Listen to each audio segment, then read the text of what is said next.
Itong statement na ito, alam ho ba ng mga major sponsor? Mapipilitan kayo rito, ipapagawa nyo to dahil malaking kahihiyan ito. Ang problema, makakalapit pa ba kayo? Pwede maglabas kayo ng pera.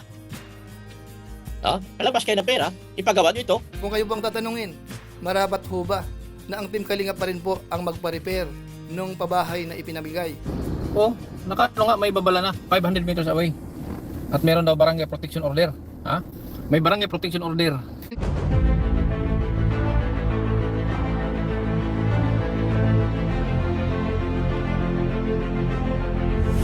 Ayun, shoutout guys, muli po, welcome to my YouTube channel. Ito po si Kuya Julay, ang inyong katugang, ang inyong kalingap na muling buwabati po sa inyo ng magandang araw, magandang gabi. Saang panig man po tayo ng mundo naroon. At sa araw na ito, panibagong vlog po tayo.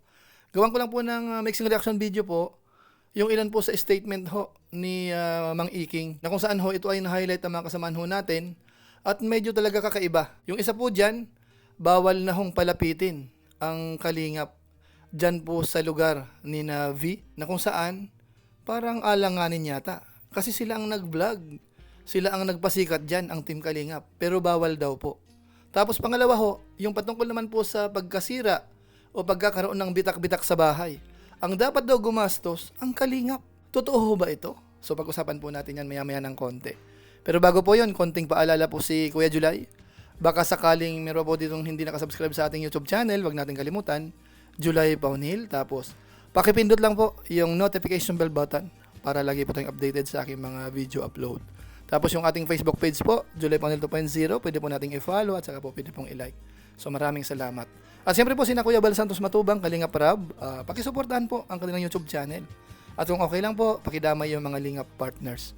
So maraming salamat po sa inyong lahat. Ngayon tuloy na po tayo, pag-usapan na po natin itong mainit na pinag-uusapan ho. Actually po, nakakasawa na kung tutuusin eh. Paulit-ulit. Kaso nga lang hindi maiwasan dahil naririnig po natin. Maraming nagpaparating sa atin na ito binanggit na naman ni ganito, ganyan. Ngayon kapag nakita ho natin na parang alanganin, lalo na ho parang dihado ang kalingap. Yung mga tipong nagpakahirap na ang kalingap, tapos parang sila pa ang mababaliwala, minsan ho nagsasalita tayo. Kamukha halimbawa, unahin natin. Yung patungkol po sa pagkakabitak-bitak ho, doon raw sa bahay ni V.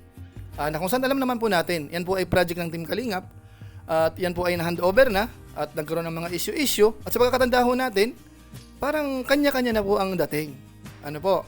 Kumbaga kung gusto nilang i-bulldozer yan, kasi sinasabi nga nila, pangit yung pagkakagawa, kailangan ng baguhin yan, nasa sa kanila. Ngayon kung sakasakali naman pong gusto nilang i-repair yan, so bahala rin po sila. Ano po? At ang kalingap naman, dahil nga po ayaw na sa kanila, talagang hindi na ho makikialam dyan sa pagkakaalam natin. Kaso nga lang ho, itong scouter niya, si Mang Iking, may sinasabi. Mapipilitan kayo rito, ipapagawa nyo to dahil malaking kahihiyan ito.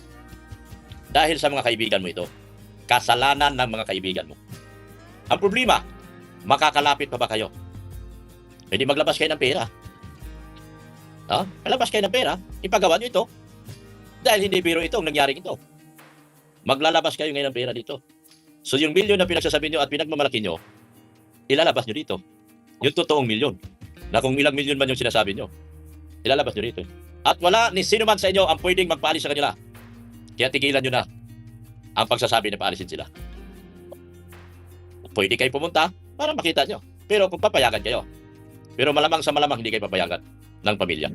So yun mga kabayan po natin. So ang siste po pala sa ngayon, ang kailangang magpa-repair niyan ay ang Team Kalingap. Ano po, mukhang nagulat ako dun Lalo't alam naman po natin na yung sponsor po nila ay maraming pera. Although siyempre po ang nagsasalita po ay si Mang Iking. So hindi natin alam kung ito po ay boses din po nung beneficiary ni Kalingap Rab o kaya nung ilan sa mga sponsors kung pareho po sila ng boses. Pero sa ngayon ho, ang nagsasalita ay si Mang Iking. At doon po sa narinig natin, parang alanganin naman yata. Ano po, kasi sa mga project ho, sa gobyerno, sa mga private, usually ho yan kapag na-handover na, kung sakasakali hong may mga minor defect, ang warranty po niyan ay usually ay 1 year. Tapos kung may retention po yan, makukuha nila yung retention, masisingil nila after 1 year. Meaning, kung sakasakali ho na may mga minor na problema, yan po ay sinasagot pa po ng kontraktor. Pero sa case po dito, sa pagkakaalam natin ho, ay mahigit 1 taon na po yan Tapos, dinaanan pa po ng napakaraming issue. Sa tingin ho ba natin ay gagawin pa ng kalingap yan? Tapos isa pa po, yan po ay calamity po yan. Diba? So ibig sabihin ho ba, lahat ng nagiging problema ho ng Team Kalingap at ang dahilan po ay calamity, bahala ang kalingap. ay kawawa naman ho yata yung Team Kalingap dito. Kumbaga ho, lahat-lahat inagaw na sa kanila yung mga karapatan nila, pinagbabawalan na, pinapahiya, sinusumbatan, at kung ano-ano pa. Ano po, so kayo po bahala mga kabayan po natin. Kung kayo po ang tatanungin, marapat ho ba na ang Team Kalingap pa rin po ang magpa-repair nung pabahay na ipinamigay sa beneficiary, mga kabayan po natin? Pwede niyo pong i-comment po sa baba. At ito po, magugulat kayo, hindi po nagtatapos dyan. Dahil nga po hindi sila tumitigil ng kung ano-anong mga statement, kaya yung mga issue ay hindi nahihinto. Ito po may panibago pa. Yung Team Kalingap ho ay pinagbabawalan na pumunta o kaya lumapit doon po sa bahay nung pinabahayan ng Team Kalingap. Ano po, pakinggan po natin yung binabanggit po ni Kindred. Oh, nga may babala na 500 meters away. At meron daw barangay protection order. Ha? May barangay protection order na sila na hindi pwedeng lapitan kahit basta 500 meters away. Oh. At yun ay huhulihin daw kahit sinong aapak doon. Pag pumasok sa perimeter, huhulihin ng 2 ungas. Ha? Huhulihin ng 2 ungas ang papasok sa vicinity, within the vicinity of the residence. Huhulihin ng 2 ungas. So mag-ingat tayo, ha? Mga Kalingap, Kuya Bal, Kalingap Prab, mag-ingat tayo ha. Gwardyado na ang Batalero family. Gwardyado. Mag-ingat tayo, baka bigla-bigla kayo papasok doon, trespassing kayo. Ano sabi ni Adik Duklat? Ang sabi niya, sampaling ko siya pag nagkita kami, babalatan niya ako ng buhay, sampaling ko siya ganun. Ganda ng thumbnail, di ba? Ganda ng thumbnail, oh. Ganda. Oh. So yun mga kabayan po natin, mukhang binigyan po ng babala ang Team Kalingap ni Mang Iking. Bawal na, meron daw pong protection order, bagamat wala naman pong pinakita. Pero ang dating ho dito, totoo man yan sa hindi, parang nakakagulat na balita yun. Ano? Ang Team Kalingap, pagbabawalan na pumunta dyan, na kung saan yung pinagbabawalan ho, yan ho ang naging dahilan ng lahat. Bakit nagkaroon ng bahay, bakit natulungan yan. Tapos ang mangyayari ho dito, ang Team Kalingap, ang pagbabawalan na lumapit.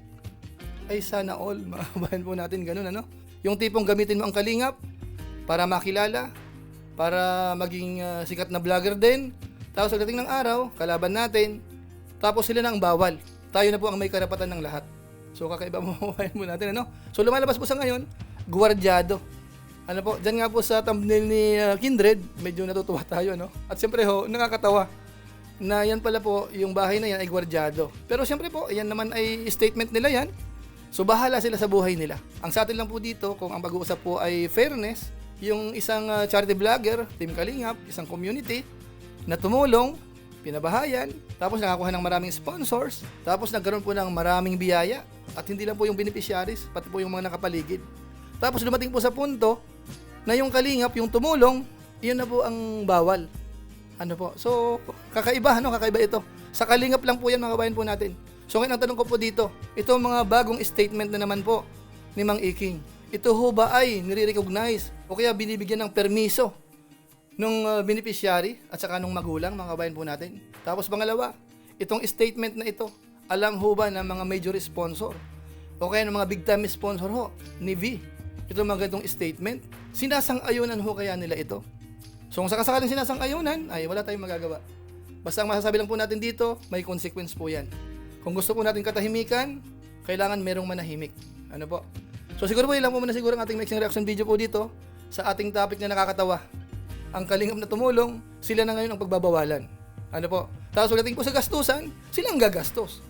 Ibang klase, ano? So maraming salamat po sa inyo. Kung inyo po itong nagustuhan naman po, pwede po natin i-share. So muli, ito po si Kuya Julay, ang inyong katugang, ang inyong Kalingap na pansamantalang nagpapaalam po muna. Kita-kita ulit tayo sa mga susunod pang vlog. Maraming salamat sa inyong walang sawang pagsuporta po sa ating YouTube channel. Pagpalain naman kayo ng Diyos, mabait tayong lahat. God bless. Bye-bye.